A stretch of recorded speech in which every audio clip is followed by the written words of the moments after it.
Welcome to Hockey Nights in Vegas, episode 36, brought to you by the Las Vegas Advisor.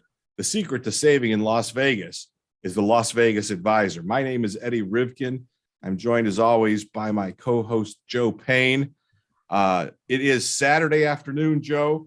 The Golden Knights just wrapped up a 3-game road trip through Western Canada. They got 3 points out of 6 against a team they probably should have beat in Vancouver, a team that they blew out, which was kind of a surprise, Calgary. And then I don't think they played too badly today, but they kind of got an egg laid on them 4-0 by the Edmonton Oilers. So they were playing well. They were 7-1-1 in their last 9 games. They're making headway toward a playoff position. I mean, this is the golden opportunity, but with 6 games left, I mean, how much of it is in their own hands, and how much help do you think they really need now? Well, if they would have gotten at least a point today, it would be literally would be in their own hands. Then they would just be able to either run the table, which I don't think they're going to do, but if they would have just gotten 1 point today in Edmonton, all they would have to do is just stay par with LA for the rest of the games, the rest of the season. They would automatically win because they have the first tiebreaker, which is regulation wins. The 1 point that they would, if they picked up that 1 point, they would have been tied with LA with the same amount of games left. But they didn't. And I don't think Logan Thompson played bad. I mean, today, I don't know if he can even fault him on any of the 4 goals. There were 2 grievous turnovers, one by Shea Theodore and another one at the blue line that Martinez couldn't get back on. And then there was a pretty much scramble in front that Evander Kane scored on. And then there was that one shot. I don't know if he even saw it. It was perfectly placed shot to the short side. Through a lot of traffic. So, I mean, Logan I think he played well. And he played really well in Calgary. He played good today. I mean, when you look at the score and you see that he gave up 4 goals, you're going to think, well, Logan Thompson stunk the joint up. But I don't think you can say that. Mm-mm. No, not at all. No, I just think it was, the Knights in the last 3 games had scored 16 goals over the last 3 games. And today they scored no goals. And they shot a lot of pucks at Smith. But as you and I said before we came on the air, most of them were right into his crest, Yeah. So, I mean, Pacioretty looks like he's getting better. I mean, he had, I think, 4 or 5 shots on goal today. He dented a post pretty good. Yeah. And the first shot he had, he obviously Smith showed him the 5-hole and then closed it up real quick. Yep. But he put the shot right where he wanted to. But Smith kind of teased him and kind of opened up the hole and then closed it real quick. So DEBOER, who switched up lines in Calgary and got some offense completely throughout the whole lineup. I mean, the only line that didn't score was the Stone and Pacioretty line. Every other line chipped in. Carlson chipped in. Amadio chipped in. Marchessault, Eichel. I mean, there was a complete effort in Calgary. It was actually I think it was the first game that Calgary got blown out at home all season when they lost 6-1. And when you coming off that game, you expect a much better effort out of Vegas Golden Knights today, and you didn't get that. And it's this continuous up and down, and play one good game and then a stinker, and the players say, "Oh, we can flush this and we can flush this," but hey guys, there's only 6 games left. Eventually you can't stop. You can't be flushing games all the time because you're running out of games. That turlet don't work much anymore. Yeah. I mean, you're gonna have to get the plunger out pretty soon. You just can't keep on flushing. The inconsistency is maddening to me. I think part of it has to do with this lineup has only played a couple of games together. They were talking on the broadcast today that Pacioretty had played 2.5 or 3.5 games since Eichel came back. Since Eichel came back 2 months ago today. And Stone is still, he's still trying to get his wind and he's still trying to get his legs. So we see sort of what the team is going to shape itself into, you know, the inconsistency. I guess you have to probably say that the inconsistency is sort of expected, but it's more like early in the season when they're sort of getting to know each other because they haven't played with each other in 70 games or 74 games or however game, you know, this is Pete DEBOER is getting, you know, he's got as close to the team that he thinks he's going to have 76 games into the regular season. And we can harp about injuries and we can do everything like that. They are an uber talented team, you know, and when healthy, I think that they pose a huge threat. I mean, Daryl Sutter said it in the way that he always says something nice about the other teams, you know, and then he had to stick the little needle and he says, well, you know, they got 100 million. All they got to do is figure out how to keep 20 million out of the lineup every night. That being said, Daryl Sutter wants nothing to do with a healthy Golden Knights team in the first round. No, not only Daryl Sutter, nobody in the NHL wants anything to do with the Vegas Golden Knights if they're healthy. Right. The question is, can they be and will they be healthy come May 1st? And that's the biggest question, because we all know that if they make the playoffs, the salary cap goes away and hopefully you can get Riley Smith back into the lineup. And hopefully, you know, everyone is played enough together. Basically, we're talking about Stone, Eichel, and Pacioretty, where, you know, you can roll 4 lines out and just give fits to every team and any team you play, especially in a 7-game series. And we can see that, you know, in a 1-game, any team can beat any team in a 1-game scenario. For sure. When you pit 2 teams over a 7-game series, not all the time, but most of the time, the better team will survive. And a healthy Vegas Golden Knights is one of the top 3 teams in the West. And I'm being kind here to Calgary. Calgary's pretty much went the whole season with almost no injuries at all. Where Vegas Golden Knights, I believe, has over 500 man games lost. Yep. And they're still, and this is the reason that I think, you know, there's a lot of people screaming for a coaching change. That's totally ridiculous. I think the fact that DEBOER has even got this team where he has them, based upon the fact that he's pretty much played 5, 6 AHL guys almost every night in every game this season. It's just crazy to think that he's able to keep them at least in the hunt, so to speak, with the amount of injuries they had. You know, Calgary has been almost totally injury-free until like 2 or 3 games ago. Like every time you go look at the sheet, injuries, nothing. You go look at the sheet for Vegas Golden Knights, they have like 11 guys out, you know. And they're not the only, I mean, the injuries are part of the game, but the amount of injuries that Vegas has had to tend with this year. Absurd. It's absurd. It's off the charts. I think that Pete DEBOER, and I think I said this in episode 34, he will not win the Jack Adams this year. The guy down in Florida, probably this guy in Edmonton is going to get some votes, right? But the job that he's done with the palette that he's had to paint with for this season is Jack Adams worthy, in my opinion. I mean, yeah, I totally agree with you. If DEBOER gets this team to finish in 3rd place in the Pacific Division, he's going to be a long shot for the Jack Adams Award, but he needs to be considered for that, considering the lineup that he had to play for it's the whole season. Be an 81 out of 80. Well, actually, you can say all 82 because they didn't have Tuck to start the season with either. And he's an integral part of the team. They never had a complete lineup to any point in this season. So if DEBOER does somehow get this team into the dance, so to speak, he's not probably going to win the Jack Adams Award, but he's going to grab a couple of votes because of what he's done. And I think that's more than deserving. I mean, and this is Eddie, and this is without having, and I know we don't really want to go over this. This is without having a power play. This is with having a less than stellar penalty killing unit. They're able to keep their heads, their noses, so to speak, just at the waterline. If they had a power play or a decent penalty kill, they'd probably already be locked up a playoff spot. But we already know that that's not the case. Yeah, and if they don't make the playoffs, when we do the postmortem of the season, that's certainly going to be a key thing.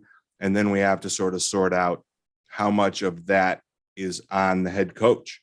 I mean, he doesn't coach the power play. He doesn't coach the PK. According to sources, they made a change on March 9th, where Ryan Craig took over the power play from Steve Spott. But I mean, with a team that's got $100 million in salary, for them to be below 20th in the power play and below 20th in the penalty kill is just, it's just not acceptable. Especially if you look at what the PK was last year. The only thing that when you say that the change on the power play was made on March 9th, it might have been a little bit too late. That the change probably should have been made sooner. Yeah, March 9th of last season. Yeah. Well, they started the season. They started the season 0-19. Right. And prior to scoring a power play goal the other night, they had another 0-19 run. That's 0 for 38. And there was another one in there in somewhere in the mid-teens as well. They've just go on these just unbelievable droughts. And yes, exactly. Part of power play is confidence, right? But they have shown over the years an inability to want to adapt or to change anything. And I don't know if that's ingrained in Pete DeBoer's coaching style, but they have relied, I suppose, on talent, but the talent hasn't delivered. But they haven't made any real significant structural changes to the power play. Not talking about the players, talking about the power play itself. They haven't done anything radical. They haven't really gone out of the box and tried anything. And the statistics just continue to plummet and continue to plummet. And, the margin of error, that statistic that they use in elections all the time, it's within the margin of error. Well, the Golden Knights have flushed a good number of games and a whole bunch of points and lost a whole bunch of points in that metric where they use the man games lost into how many points it equals. There's really no more room. They have 6 games left, 3 games at home, New Jersey, Washington, and the Sharks, and then a huge 3-game road trip to end the season, Chicago, Dallas, and St. Louis. I mean, do they need 8 points? Do they need 9 points? They need, in the 3 upcoming games at T-Mobile, it would be nice to get 6 points. Are they going to get 6 points? They got 2 teams they can probably beat without any trouble.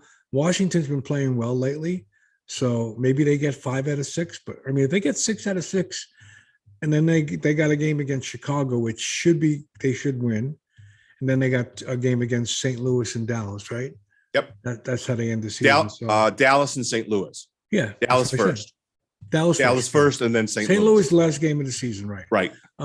If they can get 6 at home and 4 on the road, which is not asking a lot. If they pick up 10 points, I think they make the playoffs. If they pick up those 10 points, I think the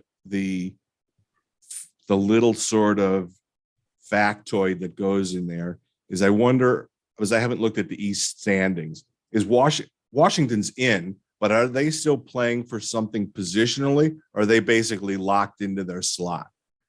Are you sure Washington's in a playoff spot? I don't think they've clinched. Well, yeah, but I think the top 8 are decided because Detroit's like 9th in the East. Yeah, I think Detroit got spanked today by some team called the New York Rangers 4-0, I think. Yeah, whatever. Yeah, I know you don't want to talk about that, but if the score was the other way around, you would have found a way to get that into this podcast. Hey, listen, I got the Calder Trophy, kid. That's going to be enough for this year, okay. Right? But I guess my question is Washington set in? Yes, they haven't clinched, but I think they're set in their spot in the standings. I don't think they're catching anybody else, and I don't think anybody else is fading past them. So, I think the season, honestly, the season could come down to the Dallas game. If the Golden Knights do what they should do, they should beat New Jersey. If they get a point against Washington, and they should beat San Jose. There's your 5 okay, and they right should. there. There's 5. They should beat Chicago. That's 7. Depending on what Dallas does down the stretch, that Dallas game could be everything, because St. Louis. You're talking about the Dallas game as far as deciding the wild card? As far as deciding the Golden Knights' fate. Okay, because I don't think the Golden Knights are getting in via the wild card. If they get in, the only way they get in if they jump over the LA Kings. And today would have been a good game to beat Edmonton, because then they have the possibility of leapfrogging over Edmonton also and get the home ice advantage. But I don't think it matters now. I think if Vegas gets in, they're gonna face Edmonton. They beat Edmonton in a 7-game series, because you know why? The guy that scored the first goal for Edmonton, March of 2019. Yeah, he hadn't scored games. in like 162 games. Yeah. They continuously have been successful in shutting down Draisaitl and McDavid for almost the last two and a half seasons, 3 seasons. Yeah, I agree with you. And if you can do that in a regular season, and you and I both know the ice becomes a heck of a lot smaller during playoff time, and McDavid and Draisaitl, they need ice. They need ice. They need ice to develop plays and all that. They're not going to get that in the playoffs. Unlike McKinnon and those guys. Right. It's the same sort of thing. Right. So let's move on to the next subject. And we've beaten this horse mercilessly through the season, but is this now Logan Thompson's net to lose?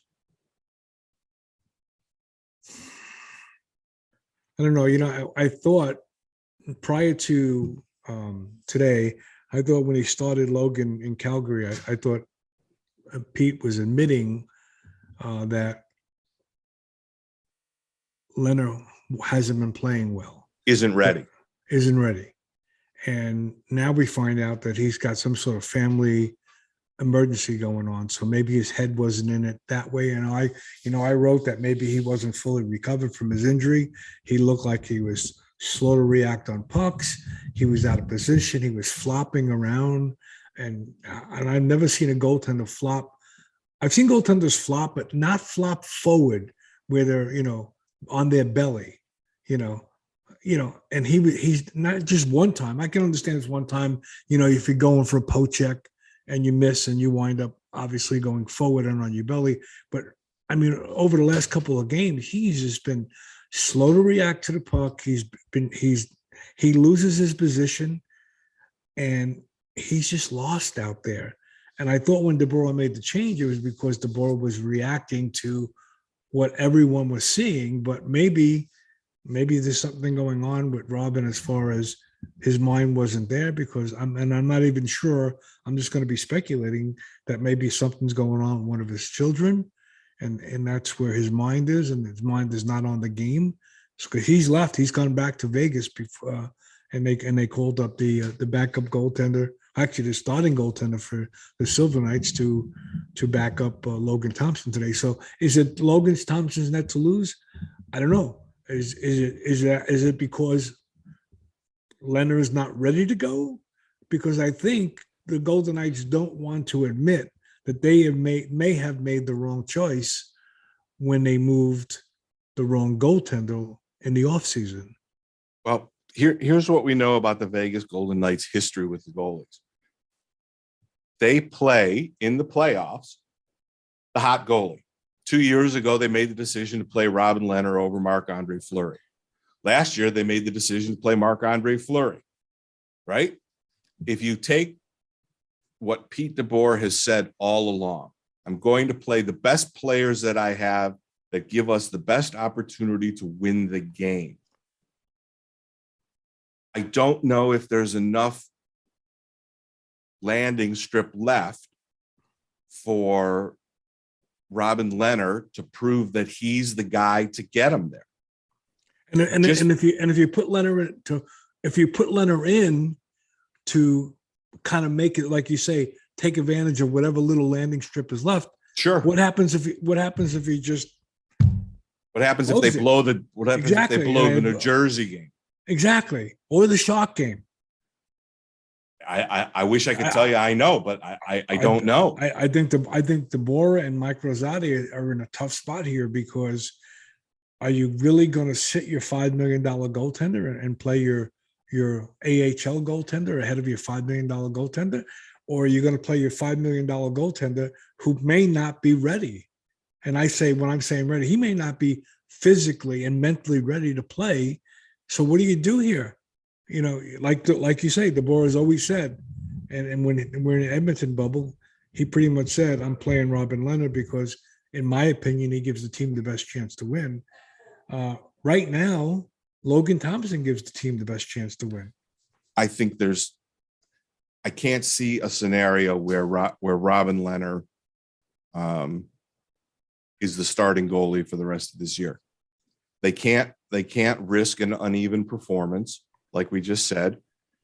And, you know, the kid, for whatever it's worth, the kid's played pretty solidly. I mean, not pretty solidly, real solidly. He went into a tough bond in Calgary, where Vegas doesn't have a lot of success there. And he gave up the first goal, but then Vegas came back and scored 6 in a row. And he shut a pretty potent offense down in the Calgary Flames, who completely got off their game, by the way, too. They were running around trying to engage Kolosov for the whole game after his hit on Taven, or I think that's how you pronounce his name. And when you look at the play, Taven kind of was bent down. So when the hit was to the head, it was because Taven was kind of hunched over. It wasn't a dirty hit, and the linesman was the one who made the call. And DEBOER was livid because he initially called a 5-minute penalty on him. Yeah, he was pretty salty. Yeah, he was pretty salty. So, prediction time. If Robin Lehner is healthy, or as healthy as Robin Lehner is going to be, and whatever this situation, and we wish the best for, you know, whatever is going on with him, because we're never going to know, because he's not going to tell us, and the team's certainly not going to tell us. Are the Golden Knights going to have they in effect hitched their horse to Logan Thompson for as far as they go this year? I think Logan's got the net to the end of the season, because I don't think DEBOER, he doesn't have any games he's got no wiggle room, so to speak. None. Zero. No wiggle room at all. He almost has to win 5 of the last 6 games. He has to come up with 10 points out of 12. Yeah. I think that's probably the number. Somehow, some way get to 10. 10. Right? And because it would help if he gets the 6 at T-Mobile. Then he only has to get 4 in 3 games when they go on the road. And the game in Chicago is probably an easy 2, so that would be 8. So if they can get the Dallas and the St. Louis games into overtime, they get the 10 points. Or if they happen to win one of either the Dallas or the St. Louis game, and they got a good shot at winning the Dallas game. They played Dallas real well. So I think the Knights get 10, possibly 11 points out of the last 6 games. They get into the playoffs, and then Katie barred the door. Nobody wants to play the Vegas Golden Knights. So that's it. That's your prediction. They're not done, and but are you predicting that they're going to pull this thing off miraculously and get in with a little help from LA? Because I don't think LA is really going to put any pressure on them. The Knights might be able to get in with only getting 9 or 10 points, even though LA's got a pretty soft schedule. But LA soft like a baby's butt. Yeah. But LA also is missing a lot of guys. LA's going through the amount of injuries that Vegas went through for 78, 70, whatever, how many games they played so far. Was it 76? Yeah, 76. Yeah, 76 games. So Drew Doughty is out for the rest of the season with a surgery. They're missing a lot of guys. and they don't score a lot of goals. And Jonathan Quick is not the Jonathan Quick that we knew that took him to 2 Stanley Cups. So He certainly wasn't against Colorado Wednesday night. no, he got Holy lit up, mackerel. he got lit up. So, okay. I don't know that I have a prediction just yet. I think that. Are you afraid to say? I mean, No, I'm not. I'm not afraid to say. I still think I'm of the mind that they may have given away just too much. There too many nights off, too many times he's come to the podium and said, we've got to flush it and move on. I feel like that they've dug a ditch too deep to get out of. If LA had a tougher schedule or any meaningful games for the teams that they're playing, right, then I would say that there's a better chance. But St. Louis is playing for a spot versus Minnesota, basically for home ice in the first round against Minnesota. Dallas is playing Nashville for the wild card, and in theory, Vegas and the Kings and don't discount Vancouver either. And Vancouver, though they just took a pretty bad injury, which is gonna hamper them. You know, everybody has meaningful games, but the Kings really have it in their own hands, right? There's no reason that the Kings shouldn't win five, if not all of their games, because they're playing teams who are literally playing for nothing. They're playing for roster spots for next season. They're showing kids and everything else like that. There's no reason that the Kings shouldn't be able to get 10 points out of the last 12. If they do that, Vegas pretty much has to run the board then. Right. I mean, right now there's no more capology. There's no more magical, statistics to discuss or anything like that. They're 1 point back, depending on the outcome of the Kings game later this evening. And they're playing Columbus, right? Yeah, they're playing against Columbus. And it literally is a horse race. Who's going to play better the last 6 games of the year? And I just feel like other teams are going to play harder against the Golden Knights because they have something to play for than the 6 teams, or it's actually 4 teams because they double up against a couple teams.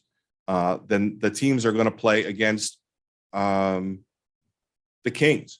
So if I was a gambling man, 6-6, I would say the chances of the Golden Knights making the playoffs are probably 25%. Okay. I just don't see, this has been the dramatic man who fell to earth season for the Golden Knights. Everything that possibly could have gone wrong pretty much has gone wrong. Are you since you think they're only 25% to make playoffs, are you willing to give me 4-1? No, I'll give you 3-1. Why can't you give me 4-1? Well, because that's the true odds, and I got to have a little advantage. Why do you have to do it? I got to have a wee bit. Oh my God! You don't all want right, that like all right. Here's what four I'll pizzas do. Against one pizza. No, here's what I'll do. I'll give you 4-1. I'll bet you $25 against 100. So in other words, if the Knights make the playoffs, you pay me 100. Yeah. If they don't make the playoffs, I pay you 25. I'll give you 4-1. Lock it up. Okay, I'll give you 4-1. It's a bet. I don't like taking that, but we've never in any of these episodes been, silly homers and the sky's always blue, and we've always told the truth and, what we think about it. But I'll take a $25 chip, not from the Gold Coast though. Why not? Are you banned from there or something? No, play. You go in there and you got to throw your clothes out. It smells so bad. But all right, that's it. Joe's got plans tonight. He's going to dinner and a show. I'm going to go see Gordie Brown. Oh, very nice.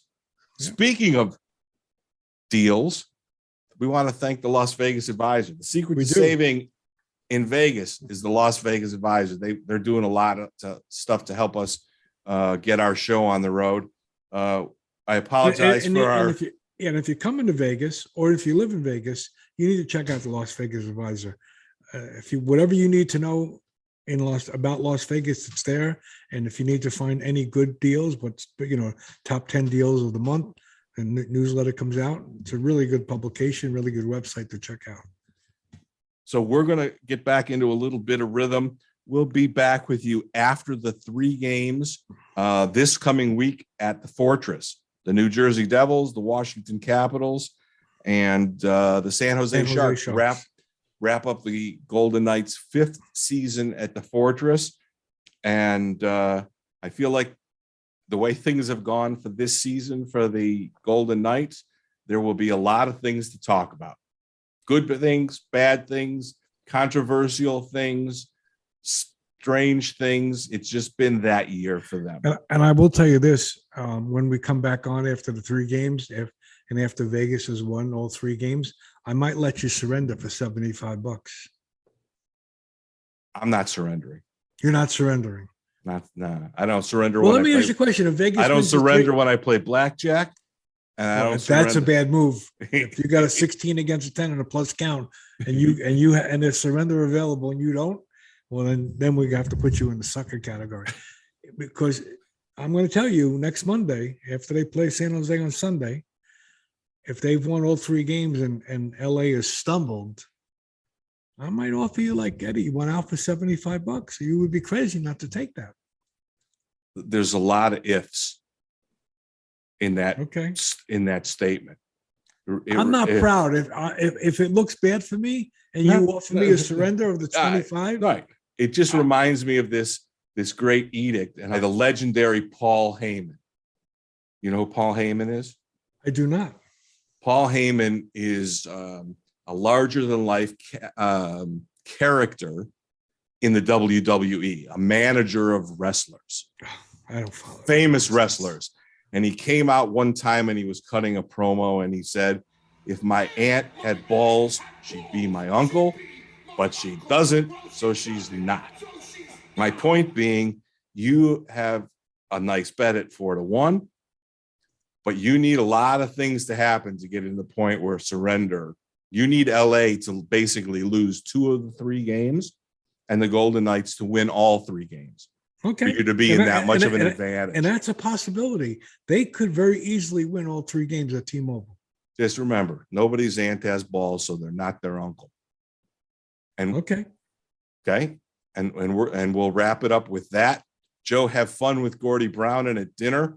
We're going to get this off to our brand new editor. So stand by for some cool new effects and fun, exciting things here at Hockey Nights in Vegas. That's going to wrap up episode number 36. One last time, our thanks again to the Las Vegas Advisor. The secret to saving in Vegas is the Las Vegas Advisor. Joe, we're out of here. Okay, guys, take care. Take care.